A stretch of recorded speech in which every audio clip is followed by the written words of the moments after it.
ডাকো কেন? তোমাদের ক্ষমতার দৌড় কতটুকু আছে সেটা আমি আব্দুল বারী জানি। তোমাদের ক্ষমতার দৌড় কতটুকু আছে যারা এই কাজ করতেছ সে সম্পর্কে আমি জানি, কিন্তু আমি তো কখনো ক্ষমতা দেখাইতে চাই না। আমার বিরুদ্ধে বিভিন্ন আলোচনা করে, আমি তো এখানে ব্যবসা করি নাই, আমার নিজের থেকে লক্ষ্য হলো আমার বাবার সম্পত্তি। আমার বাবা মারা যাওয়ার পরে ভাইদের সাথে পরামর্শ করছি, আমি বহু টাকা ঋণ হয়ে গেছি। আমার বাবার যতটুকু জমি ওয়ারিশ সূত্রে আমি পাই সেই জমিটা আপনারা রাখেন, আমি অনেক ঋণ হয়ে গেছি কাজটা করে। সেই বাবার জমি ঋণের টাকা দিয়া সেই টাকা এনে ছোট ভাই ওয়াজ করলো কিছুক্ষণ আগে, এই আমার কিন্তু বড় ভাই করি, বড় ভাইয়ের সামনে আছে, এই যে শফিক করি, মুক্তি শফিক সাহেব চলে গেছে। মানে আমরা আলহামদুলিল্লাহ চেষ্টা করতেছি দিনে খেদমত করার জন্য। সেইটা আমার প্রত্যেক সম্পত্তি যেটা সেটা বিক্রি করে সাহেবের এই কাহিনী দিচ্ছে আমার সামনে যে বাবা যদি কেউ বিক্রি করে, এখন জেনালে কি করবো, এই পুকুরটা ভরা লাগে, ওই টাকা দিয়ে পুকুর ভরতেছি। আর মানুষ মনে করে বিশাল ব্যবসা, টাকা কোনো অভাব নেই, কিন্তু আমার কথা হলো এখনো ভালো হয়ে যায়।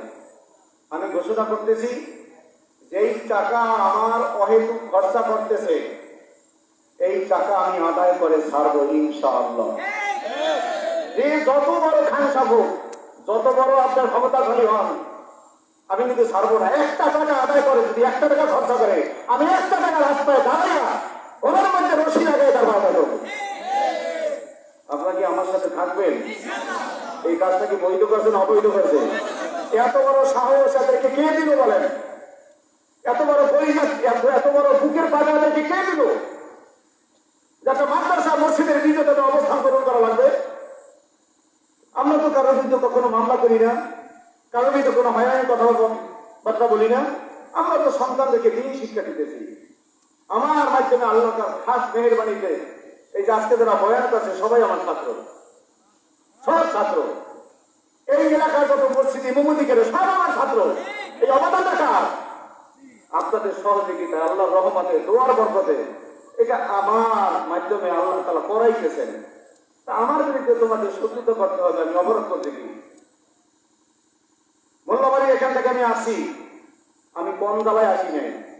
তারা আমাকে বলে চাকর, তারা আমাকে খারাপ বাজেবি হাত কথাবার্তা বলে, আমি নাকি চোর, আমি নাকি চোর, আমি নাকি তাদের চাকর। অনেকে বলে মাদ্রাসা দিয়ে আসছে কেন?